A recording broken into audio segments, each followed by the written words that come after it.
اعوذ باللہ من الشیطان الرجیم بسم اللہ الرحمن الرحیم الحمد للہ رب العالمین وصلی اللہ علی سیدنا محمد وآلہ الطیبین الطاہرین۔ ہماری بحث اصول دین میں جو شروع ہوئی تھی اس میں ہم نے تقریباً 4 مراحل کو پورا کر لیا، یعنی توحید کے مرحلے کو، اور توحید سے ملتی ہوئی ایک بحث ہے جس کو ہم عدل یا عدالت الہیہ کہتے ہیں، اور اس کے بعد ایک نبوت کی بحث ہے جو تیسرے مرحلے پہ آتی ہے۔ چوتھی جو بحث ہے جو عام طور سے امامیہ کے درمیان باقاعدہ رائج ہے اور باقیوں کے ہاں وہ نبوت کے ضمن میں ہی اس بحث کو کر لیتے ہیں، وہ بحث امامت ہے۔ امامت کا مطلب کیا ہے، امامت کا مفہوم کیا ہے، امامت کی ضرورت کیا ہے، یہ وہ چیزیں ہیں جس کو ہم آج ڈسکس کرنے کی کوشش کریں گے کہ بسم اللہ الرحمن الرحیم۔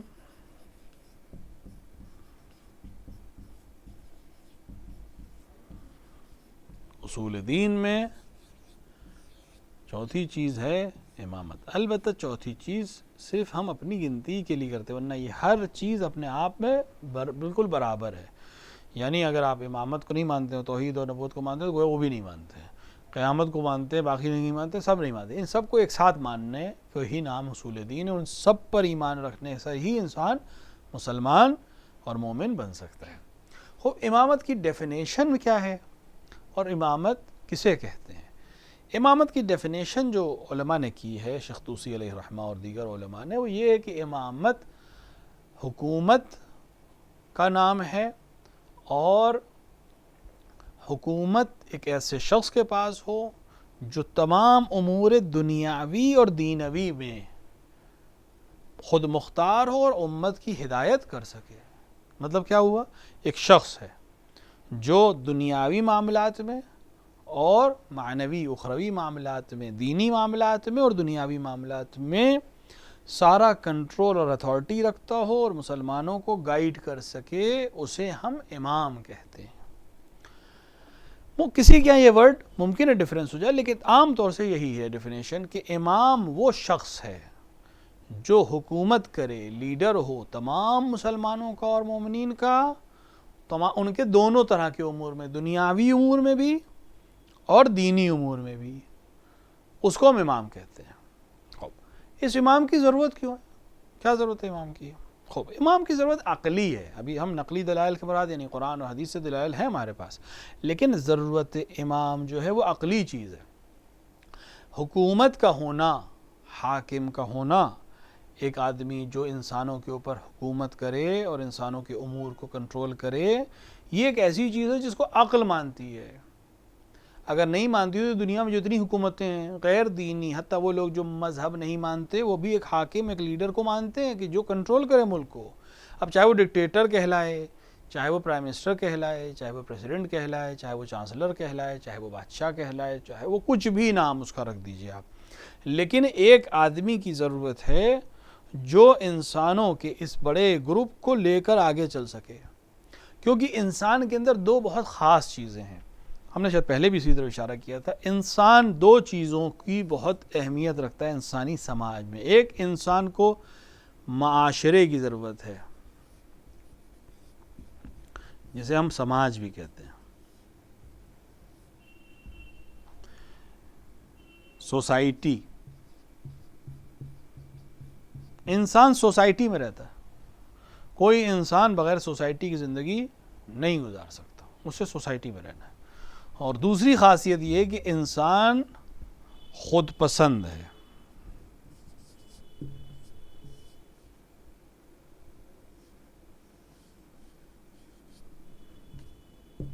کیا مطلب ہے خود پسند ہے؟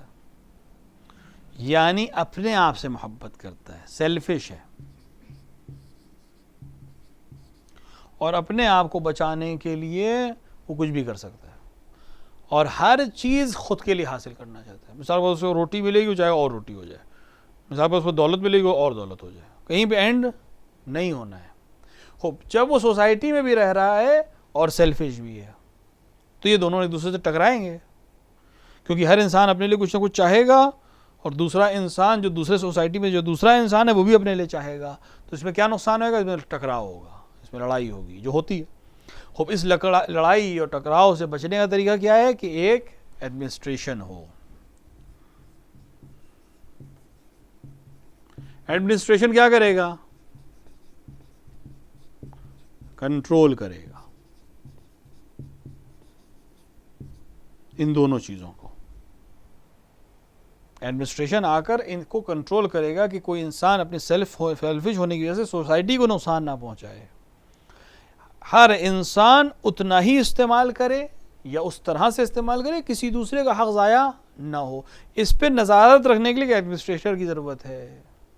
اب وہ جس قانون کو بھی مانتا ہو، بالآخر ایک شخص کی ضرورت ہے جو آ کر انسانوں کو آپس کے جھگڑے سے، آپس کے نقصانات سے بچائے اور انسانیت کو آگے لے کر جا سکے. اس کے لیے اس کو قانون کی ضرورت ہے جس کو سب مانتے ہوں.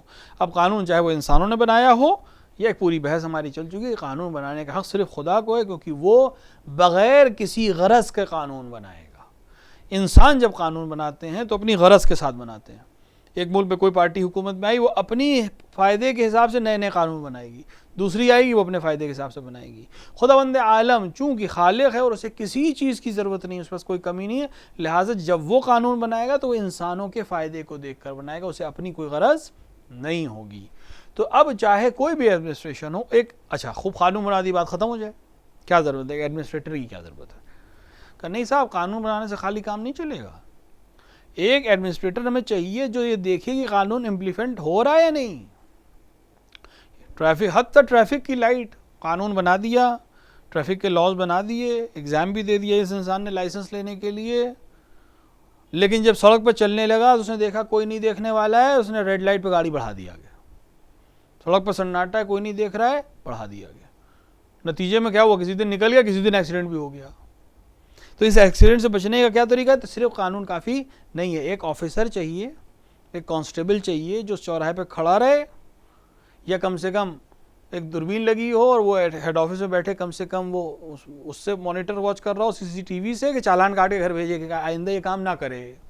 تو ایک ایڈمنسٹریٹر ہمیں چاہیے جو انسانوں سے قانون پر عمل کروائے، چاہے وہ ٹریفک کا قانون ہو، چاہے وہ اسکول کا قانون ہو، چاہے وہ انسانوں کی آپسی زندگی کا قانون ہو. گھر بنانا ہے، محلے میں پائپ لائن کھینچنی ہے، الیکٹریسٹی کو، ہر چیز کے لیے ہمیں ایک ایڈمنسٹریٹر کی ضرورت ہے.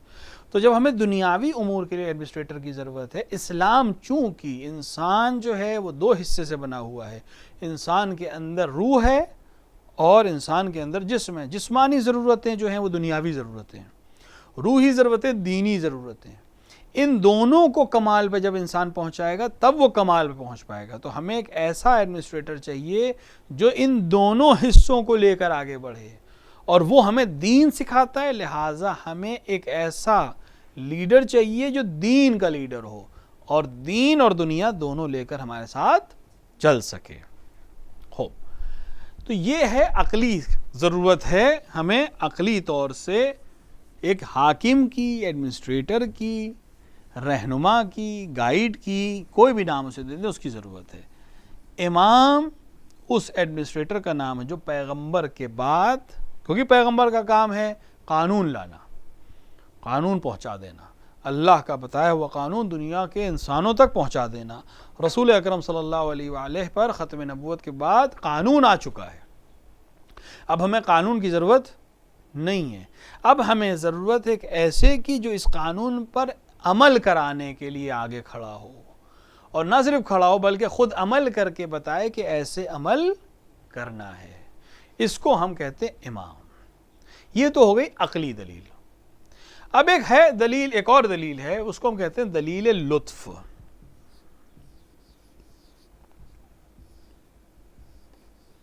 لطف کسے کہتے ہیں؟ لطف خداوند عالم کی ایک صفت کا نام ہے. لطف کا مطلب ہوتا ہے کرم. ہم اپنی زبان میں کہیں کرم کرنا. خداوند عالم کریم ہے. خداوند عالم نے جب اس انسان کو خلق کیا تو اسے ایک مقصد کے ساتھ خلق کیا ہے. خوب انسان کیا جانتا ہے میرا مقصد کیا ہے؟ عام طور سے نہیں جانتا ہے. تو خداوند عالم نے جب مقصد کے ساتھ خلق کیا تو تقاضا یہ ہے کہ اس انسان کو وہ بتائے کہ تمہیں کس مقصد سے ہم نے خلق کیا ہے.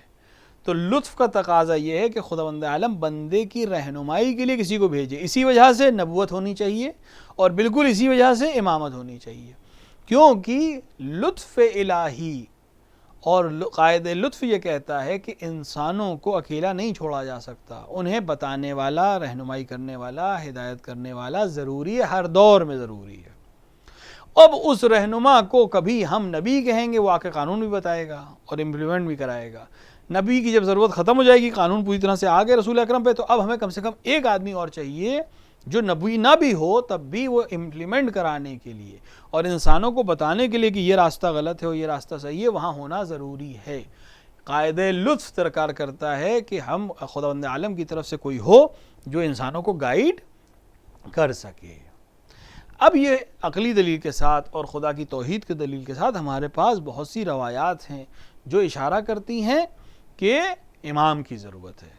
جیسے رسول اکرم صلی اللہ علیہ وآلہ کی بہت مشہور حدیث ہے، من مات وَن لم يعرف امام زمانہ مات میتۃ جاہلیہ، جو انسان مرا اس عالم میں کہ وہ اپنے زمانے کے امام کو نہ پہچانتا ہو، وہ جہالت کی موت مرا۔ جہالت کی موت مرا یعنی کیا؟ وہ تو ایم اے کیا ہو، اس نے تو ڈاکٹر ہو۔ جہالت کا موت مطلب، جہالت ایک اصطلاح ہے، ایک ٹرم ہے اس دور کے بارے میں جو رسول سے پہلے کا دور تھا، یعنی جب لوگ خدا کو اور پیغمبر کو نہیں پہچانتے تھے، اس کو دور جہالت کہتے ہیں۔ رسول اکرم یہی کہنا چاہ رہے ہیں کہ اگر اپنے امام کو نہیں پہچانتے تو گویا اس زمانے کے انسان کی طرح مر رہے ہو جو اپنے امام کو، رسول کو، پیغمبر کو نہیں پہچانتا تھا۔ یعنی ممکن ہے یہ پڑھا لکھا آدمی ہو، لیکن چونکہ امام کو نہیں جانتا لہٰذا رسول کو بھی نہیں جانتا، لہٰذا خدا کو بھی نہیں جانتا، گویا اس انسان کی طرح جو رسول سے پہلے زندگی گزار کے چلا گیا اور اس جہالت کی موت مر گیا۔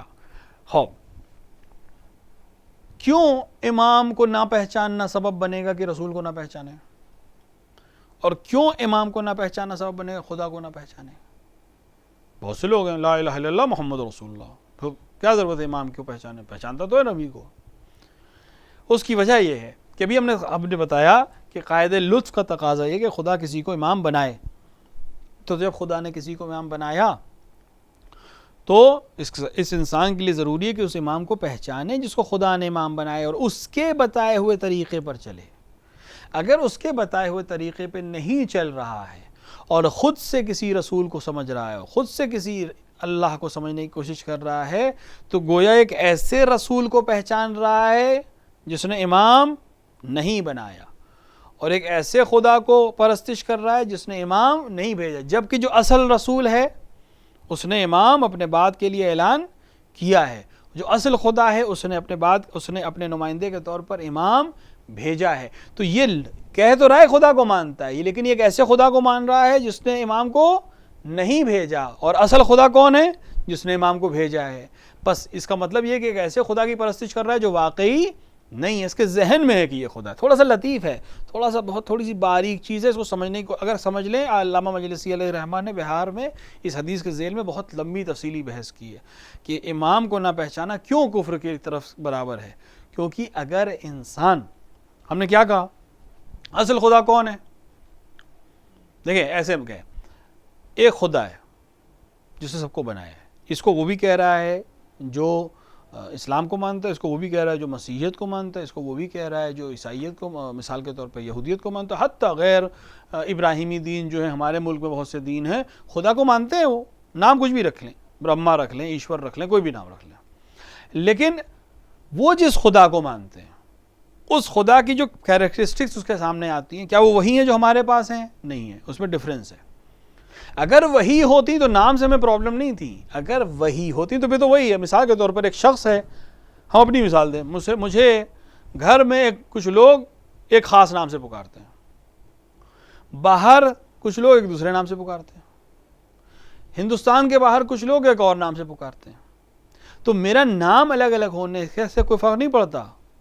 جب میں سامنے آؤں گا تو وہ کہے کہ ہاں یہ وہی ہے، میرا گھر کا آدمی کہے گا یہ تو وہی صاحب ہے، جو باہر والا دوسرے نام سے جاتا ہے وہ بھی کہے گا یہ وہی صاحب ہے، ایران توران کا انسان بھی کہے گا یہ وہی انسان ہے۔ تو اس کا مطلب یہ ہے کہ نام الگ الگ تھے لیکن کوالٹیز سیم تھیں اور شخص بھی ایک ہی ہے، تو نام سے پرابلم نہیں ہے۔ لیکن اگر کوالٹیز الگ الگ ہوں تو اس کا مطلب یہ کہ شخص بھی الگ الگ ہوں گے۔ ایک کہے کہ صاحب وہ جو صاحب جن کا نام مصطفیٰ ہے وہ لمبے ہیں، دوسرا کہے جن کا نام مصطفیٰ ہے وہ چھوٹے قد کے ہیں، تو اس کا یہ نہیں ہو سکتا کہ ایک ہی آدمی ہو لمبا بھی اور چھوٹے قد کا بھی ہو۔ یا ایک وہ شخص کہے کہ انہوں نے یہاں تک پڑھائی کی، دوسرا کہے وہ یہاں تک پڑھائی کی، مثلا یہ نہیں ہو سکتا۔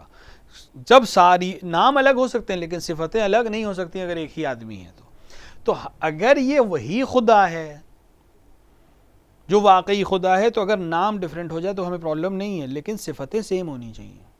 لیکن اگر کوئی اس بات کا قائل ہے کہ خدا جو ہے اس نے ایک باپ بنایا، اس کے بعد اس سے بیٹا بنایا، پھر اس سے ماں کو بنایا اور پھر انہوں نے دنیا چلائی، تو یہ وہ خدا نہیں ہے۔ ہمارے خدا نے سب کچھ خود کیا اور اس کا کوئی شریک نہیں ہے۔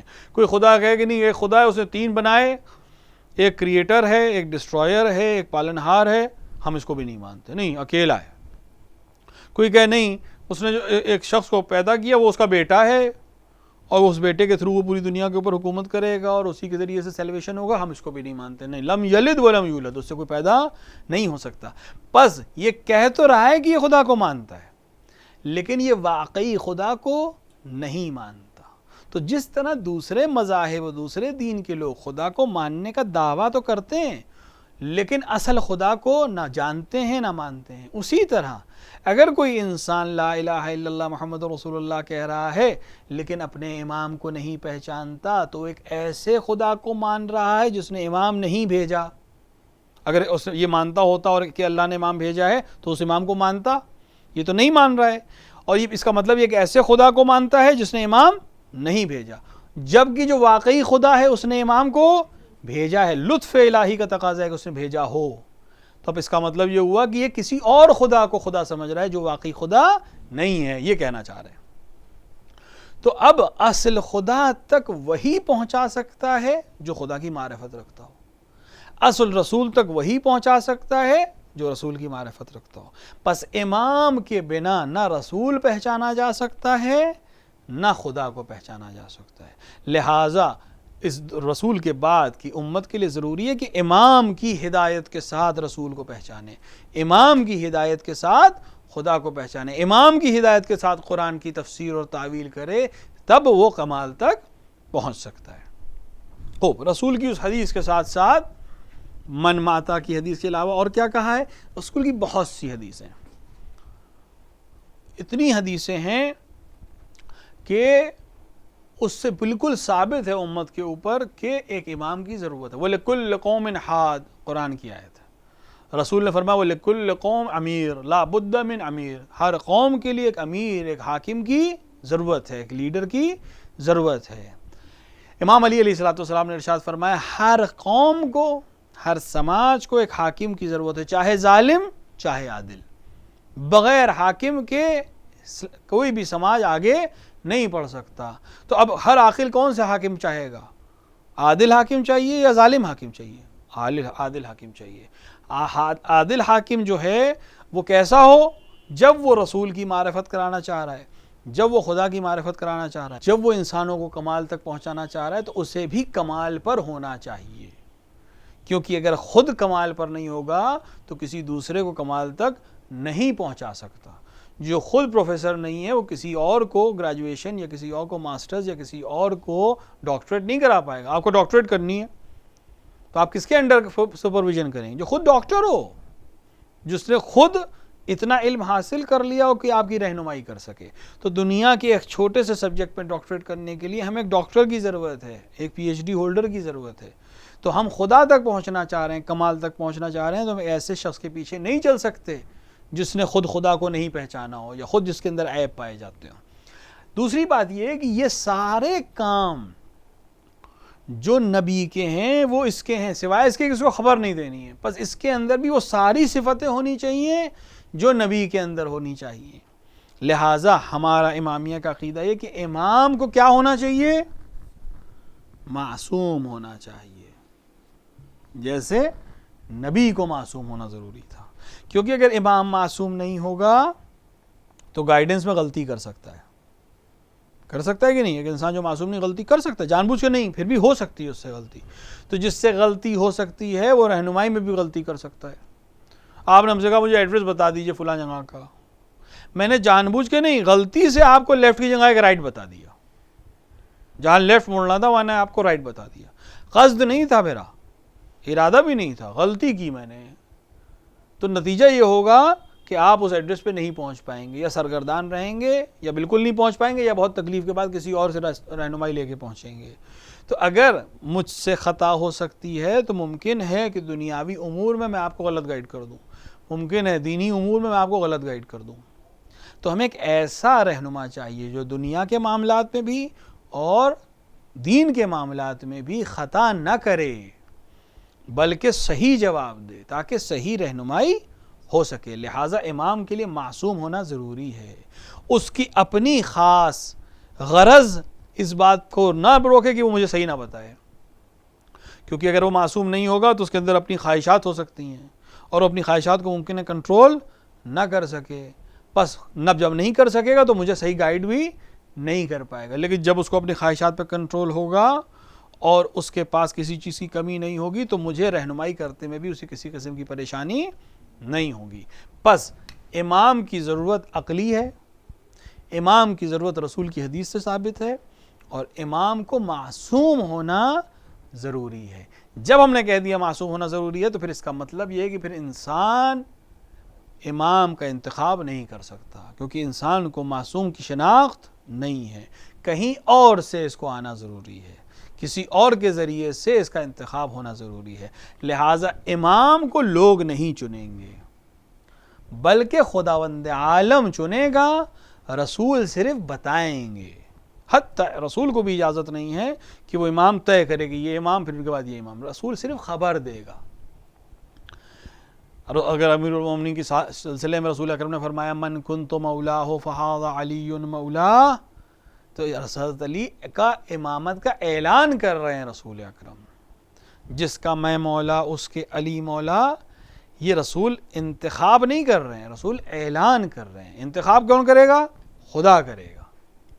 ہر امام اپنے بعد کے امام کا انتخاب نہیں کرے گا، صرف خبر دے گا کہ انتخاب خدا نے کیا ہے، ازل میں کر لیا ہے۔ اسی لیے رسول اکرم صلی اللہ علیہ وآلہ نے حدیث میں، بہت مشہور حدیث ہے جس کو جابر بن عبداللہ انصاری سے نقل کیا گیا ہے، جس میں آپ نے 12 اماموں کے نام لیے، ابھی تو پیدا بھی نہیں ہوئے ہیں۔ ظاہری طور پر امام حسن، امام حسین اور امیر المومنین کے علاوہ چوتھا تو امام اس وقت ہے نہیں۔ چوتھے امام کی ولادت کب ہوئی ہے؟ سن 36 ہجری میں ہوئی ہے۔ خوب سن 36 ہجری میں جو ولادت ہوئی ہے حضرت علی کے دور حکومت میں، رسول اکرم کی شہادت سن 11 ہجری میں، ظاہری طور پر ابھی امام زین العابدین کی ولادت بھی نہیں ہوئی ہے۔ لیکن رسول اکرم صلی اللہ علیہ وآلہ نے اپنی پوری حدیث جو جابر کے ذریعے سے نقلی، سارے اماموں کے نام لیے ہیں کہ میرے بعد امام علی ہیں، ان کے بعد امام ان کے بیٹے حسن ہیں، ان کے بعد امام ان کے بیٹے حسین ہیں، اس کے بعد ان کے بیٹے علی ابن الحسین ہیں، اس کے بعد ان کے بیٹے محمد ابن علی ہیں، اس کے بعد ان کے بیٹے جعفر ابن محمد ہیں، اس کے بعد ان کے بیٹے موسیٰ ابن جعفر ہیں، اس کے بعد علی ابن موسیٰ ہیں، اس کے بعد محمد ابن علی ہیں، پھر علی ابن محمد ہیں، پھر حسن ابن علی ہیں، اور پھر آخر میں جو میرا ہم نام ہے وہ اس امت کا مہدی ہے، اور وہ غیبت کو اختیار کرے گا۔ بہت تفصیلی حدیث ہے۔ تو 12 اماموں کے نام باقاعدہ لیے گئے ہیں۔ اس میں بڑا بیٹا ہونا، چھوٹا بیٹا ہونا، اس سے کوئی مطلب نہیں ہے۔ خدا نے انتخاب کیا ہے، خاص لطف کے ساتھ انتخاب کیا ہے۔ البتہ امام رہنمائی کرے گا لیکن امت کو چلنے پہ مجبور نہیں کرے گا، جیسے نبی کرتا تھا۔ نبی بھی بتاتا ہے لیکن ڈنڈا لے کے ہانکے گا نہیں۔ امام حکومت ہاتھ میں لے گا لیکن کسی پہ زور اور زبردستی نہیں کرے گا کہ تم حتماً نماز پڑھو۔ یہ امام کی ذمہ داری نہیں ہے۔ امام کی ذمہ داری نہیں ہے کہ وہ حتماً روزہ رکھو۔ ہاں، سڑک کے اوپر اگر تم نے روزے کی توہین کی تو بعنوان حاکم تمہیں سزا ملے گی کیونکہ تم نے قانون توڑا ہے، لیکن ہر گھر میں گھس کے چیک کرنا کہ تم نے 5 وقت کی نماز پڑھی کہ نہیں پڑھی، تم نے روزہ رکھا کہ نہیں رکھا، تم نے زکوٰۃ دی کہ نہیں دی، تم نے خمس دیا کہ نہیں دیا، تم پر حج واجب تھا کیا کہ نہیں کیا، یہ امام کی ذمہ داری نہیں ہے۔ یہ خدا حساب کتاب کرے گا۔ امام کی ذمہ داری یہ ہے کہ جو قانون ہے وہ اس کے اوپر عمل ہو، لوگ ایک دوسرے پر ظلم نہ کریں۔ اگر کوئی ظالم سر اٹھائے تو امت کی اصلاح اور امت کی بچاؤ کے لیے امام اس کے مقابلے میں دوسروں سے دفاع کرے۔ لہٰذا امام جب معصوم ہے تو اس کا انتخاب بھی خدا کی طرف سے ہوگا، چونکہ خدا ہی کے علم ہے کہ کون معصوم ہے اور کون معصوم نہیں ہے، کس کے پاس یہ کیلیبر ہے اور کس کے پاس یہ کیلیبر نہیں ہے۔ البتہ معصوم خدا نے قرار دیا ہے، لیکن انہوں نے اپنے عمل کے ذریعے سے اس مقام کو حاصل کیا کہ خدا ان کو معصوم بھی رکھے. معصوم جبر والا عصمت نہیں ہے ان کے پاس. فرشتے بھی معصوم ہیں. کیا فرق ہے فرشتوں کی عصمت میں اور انبیاء اور اولیاء کی عصمت میں؟ فرشتے معصوم ہیں کہ نہیں ہیں؟ فرشتے معصوم ہیں، امام بھی معصوم ہے. دونوں میں کوئی فرق ہے؟ کیا فرق ہے؟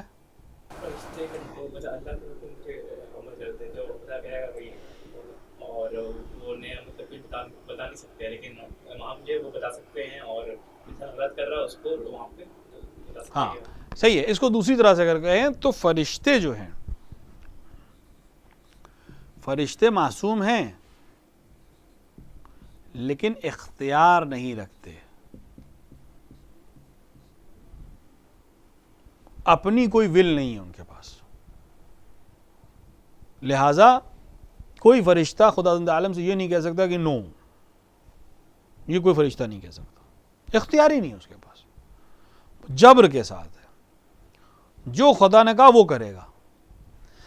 لیکن امام علیہ الصلوۃ والسلام اور انبیاء علیہ الصلوۃ والسلام اختیار کے ساتھ معصوم ہیں.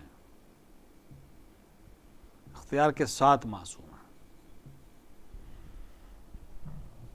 یعنی مجبور نہیں ہے کہ گناہ نہ کریں، مجبور نہیں ہے کہ جھوٹ نہ بولیں، لیکن عصمت کے اس مقام پر اپنے آپ کو لے آئے ہیں کہ ان کے سامنے چونکہ ظاہر، جیسے اس دن بھی ہم نے مثال دی تھی کہ چونکہ مجھے علم ہے کہ میں اگر 10 منزلہ سے نیچے کودوں گا تو میرا کیا حال ہوگا، تو میں کبھی سوچوں گا بھی نہیں 10 منزل سے نیچے کودنے کے بارے میں. کودنا تو بہت دور کی بات ہے.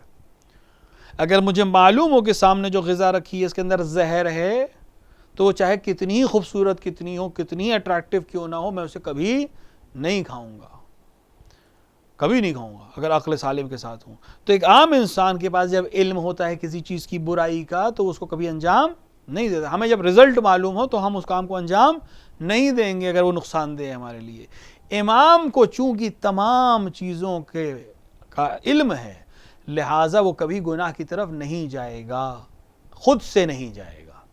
جس طرح ہم بہت سے امور میں اختیار کے ساتھ اپنے آپ کو روک لیتے ہیں، امام تمام امور میں اپنے آپ کو روک لیتا ہے، حتیٰ نہ صرف کرنے کی حد تک بلکہ سوچنے کی حد تک بھی اس کا ذہن پاک رہتا ہے. تو اس مقام پر خدا نے اس کو فائز کیا ہے، لیکن اس نے اپنے اختیار سے اس مقام کو حاصل کیا ہے، خدا نے بھی اس کو عطا کیا ہے. لہٰذا امام معصوم ہوگا اور امت کی رہنمائی کرے گا. اور یہیں سے دلیل بن جاتا ہے کہ ہر قوم کو چونکہ ہادی کی ضرورت ہے اور ہر قوم میں ہر وقت ایک امام کی ضرورت ہے، لہٰذا کوئی دور ایسا نہیں ہو سکتا جس میں امام نہ ہو، چاہے حاضر ہو چاہے غائب ہو. بہت سے امور ایسے ہیں جس کو امام حاضر کنٹرول کرے گا، بہت سے امور ایسے ہیں جو غائب رہ کر وہ کنٹرول کرے گا، لیکن بہت سے امور کو وہ امت کے دوسرے لوگوں کے اوپر چھوڑ دے گا. لیکن خدا کی طرف سے لطف الہی کا تقاضا یہ ہے کہ ہر دور میں ایک امام ہو جس کے ذریعے سے امور کو چرخایا جائے، امور کو انتظام کیا جائے، اور وہ امام وقت کے ذریعے سے کیا جاتا ہے. اب چاہے وہ امام علی کا دور ہو کہ امام ظاہر ہے، اور چاہے ہمارے اور آپ کا حضرت کے زمانے کا دور ہو کہ جب امام غائب ہے، لیکن اپنی غیبت کے زمانے میں بھی وہ امور کے اوپر اپنی دسترس رکھتا ہے. لہٰذا ہماری ذمہ داری ہے کہ ہم اپنے وقت کے امام کو پہچانیں، اپنے آپ کو ان کے بتائے ہوئے فرامین پر عمل کرنے کی کوشش کریں، اور اگر غیبت کا دور ہے تب بھی انہی کے حکم سے ہم وہ عمل انجام دیں جو انہوں نے ہمیں حکم دیا ہے کہ انجام دینا چاہیے. بس امامت کی بحث کا خلاصہ یہ ہے کہ امام وہ شخص ہے جو تمام اختیارات رکھتا ہے امت کے اوپر، اور امت کے دین اور دنیا میں اس کو گائیڈ کرے گا، مظلوموں کی حمایت کرے گا، ظالموں سے محفوظ رکھے گا، جو احکام رسول کی طرف سے آئے ہیں اس پر عمل کرے گا اور عمل کروائے گا. اور لطف الہی کا تقاضا یہ ہے کہ ہر دور میں ایک امام ہونا چاہیے، اور ہر دور کے مسلمان کے لیے ضروری ہے کہ وہ اپنے وقت کے امام کو پہچانے اور اس کے ذریعے سے رسول کو پہچانے اور اس کے ذریعے سے خدا تک پہنچنے کی کوشش کرے. وصلی اللہ علی سیدنا محمد وآلہ الطیبین الطاہرین.